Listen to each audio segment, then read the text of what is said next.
Welcome to the Lakers show. Buckle up, because we've got breaking news that's about to rock the NBA world to its core.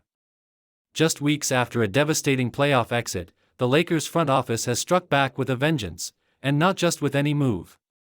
No, this is pure Hollywood drama.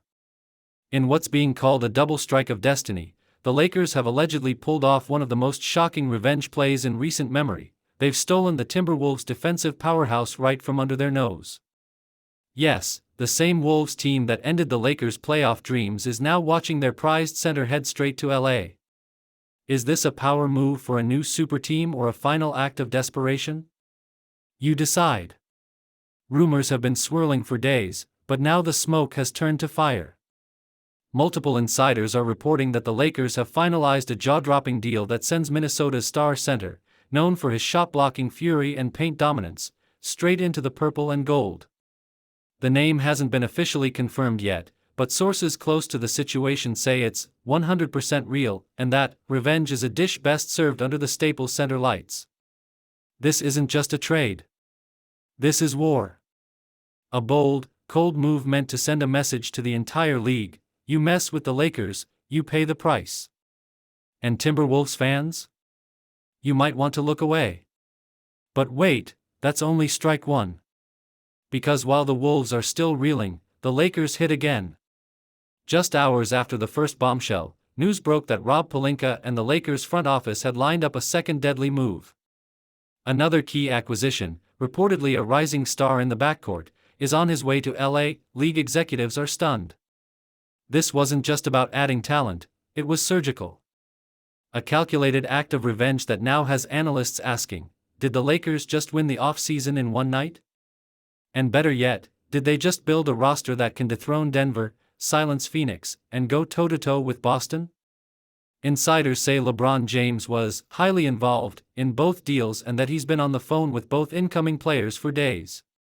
Remember that post-playoff quote where LeBron said he was tired of wasting seasons? Apparently, he meant it. These weren't just moves, they were demands. LeBron wants rings, not rebuilds. And the Lakers listened. With Anthony Davis now potentially lining up next to another elite rim protector, the defense is going to be nightmarish. Opponents who once scored in the paint at will? Those days are over. The Lakers are fortifying the trenches, stacking their lineup, and preparing for war. What's even more shocking is that Minnesota might not have seen this coming. Just weeks ago, their front office was talking about extending their core. Now, one of their biggest pieces is gone, heading straight to the team they just beat in the playoffs. It's more than a loss, it's humiliation. And Lakers Nation? They're loving every second of it. Social media has exploded with memes, tweets, and wild speculation. We took the L in the playoffs, but now we're taking your franchise, one fan posted. Rob Pelinka woke up and chose violence, another tweeted. The energy is electric, the vibes are wild, and the NBA landscape just shifted. This also raises the question, who's next? Because if this is what the Lakers are doing in June, imagine what's coming in July. The trade window is just getting started, and with big names like Kyrie, Donovan Mitchell, and even Trae Young floating around, the possibilities are endless. Don't forget, the Lakers still have assets. Young players. Draft picks. Veteran contracts. They're not done, not by a long shot. If anything, these two strikes might just be the opening salvo in what could become a complete roster overhaul. A super team in the making. A revenge tour in full effect. The league better be on high alert. And let's talk locker room chemistry. With this new center reportedly on board, the Lakers will have one of the most fearsome frontcourts in basketball. AD can now switch to the 4 full-time, where he's more comfortable and less injury-prone. The new big man, a towering presence with elite rebounding and rim protection, takes the physical beating, freeing up Davis to dominate both ends. This was the formula in 2020 with Dwight and JaVale, and now? It's back. Bigger. Meaner. Scarier. You think Jokic had it easy last year? Think again. The Lakers just reloaded, and this time, they've got vengeance in their veins. One of the most surprising parts? The Lakers didn't even give up much to get him. Reports say the trade package was light, with no core pieces sacrificed. How? It turns out, the Wolves were facing internal issues, salary cap pressures, locker room tensions, even rumblings of player dissatisfaction. The Lakers smelled blood in the water and struck hard, ruthless, tactical. They didn't wait for July. They didn't wait for drama. They made the drama. They flipped the script from heartbreak to headline. Now, instead of analyzing how LA got eliminated, we're talking about how they just broke another team apart. Behind the scenes, this could have been brewing for months. Some sources even say talks began before the playoff series ended. Is that even legal? Maybe. Maybe not. But this is the NBA. Rules are bendable. Loyalties are temporary. And championships? They're forever. If the Lakers had their eye on this center all along, the playoff series may have just been the tipping point, the personal motivator that took it from plan to priority. From chess to checkmate. From rivals to robbers.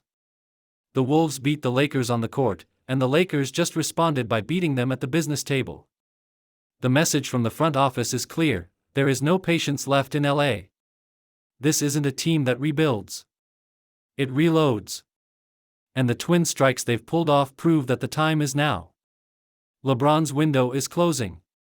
AD's prime won't last forever. So they're all in. Whatever it takes. If that means stealing from playoff rivals, so be it. If that means flipping the narrative from washed to war ready, so be it. The Lakers didn't just answer their critics, they silenced them with a megaphone. And if these moves pan out, the rest of the West is in deep, deep trouble. And let's not forget the financial gymnastics involved. These deals weren't just strategic, they were surgical. Cap space is a nightmare in LA, and yet somehow, they made it work. Mid-level exceptions, sign-and trades, vet minimums, the front office went full wizard mode. They're not just trying to compete. They're trying to dominate. While other teams scramble for direction, the Lakers are setting the tone. No more slow starts. No more wait till mid-season. This team wants to come out firing from game one. Dominant. Disruptive. Dangerous. And these two deadly strikes? Just the beginning. The real question now: how will the league respond? Will the Timberwolves panic trade someone else? Will the Nuggets load up for a repeat? Will the Warriors finally make a move? Because once the Lakers start shaking the tree, other franchises feel the quake. And if this new center turns out to be the monster in the paint everyone expects him to be, this changes everything. Matchups. Seedings. Finals odds. And for Lakers fans still bitter over that playoff exit, this is the sweetest kind of payback. Not on Twitter. Not in interviews. But with deals. Cold, calculated, killer deals. So keep your eyes glued to the news. Because this is only getting crazier. The Lakers might have just pulled off the most gangster revenge move in NBA free agency history. 2 deadly strikes. 1 stolen star. A broken rival. And a statement sent across the league: the Lakers aren't going anywhere. They're coming back. With fire. With fury. With a lineup that's built to destroy. And for every team that laughed at their playoff loss, just remember, they're not just playing for wins anymore. They're playing for blood. Welcome to the Lakers show. You've been warned.